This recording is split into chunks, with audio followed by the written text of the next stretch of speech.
ইফালে গোৱালপাৰাৰ জলেশ্বৰতো এক হাহাকাৰ পৰিস্থিতি মথাউৰি ছিগাৰ আশংকাত এতিয়া হাহাকাৰ ৰাইজৰ জলেশ্বৰৰ জলেশ্বৰ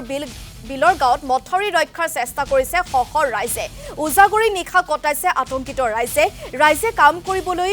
পোৱা নাই বস্তা বা সা সামগ্ৰী সংশ্লিষ্ট পক্ষক সামগ্ৰী যোগান ধৰাৰ দাবী তুলিছে ৰাইজে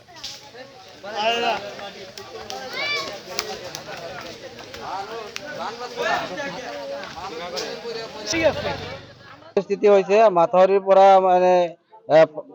ফাটি পানী ওলাব ধৰিছে ব্ৰহ্মপুত্ৰ বাৰণী পানীয়ে আমাৰ এতিয়া টোপনি নোহোৱা হৈছে ৰাইজ আতংকিত হৈ গৈছে আমাৰ জলেশ্বৰৰ আধা কিলোমিটাৰ পূবফালে বামুণীবিটা গাঁৱত মছজিদৰ ওচৰতে আমি হাজাৰ হাজাৰ মানুহ ইয়াতে গোট খাই নিজে শ্ৰম দান দি ঘৰৰ পৰা বস্তা আনি আমি পেলাচিন দি আছো বিভাগীয় কৰ্তৃপক্ষক আমি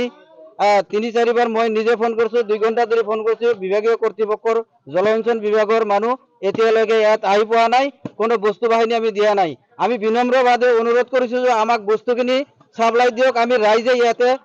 কাম কৰিম আমি ৰাইজে ইয়াতে এই পেলাচিন আমি নিজে দিম আজিলৈকে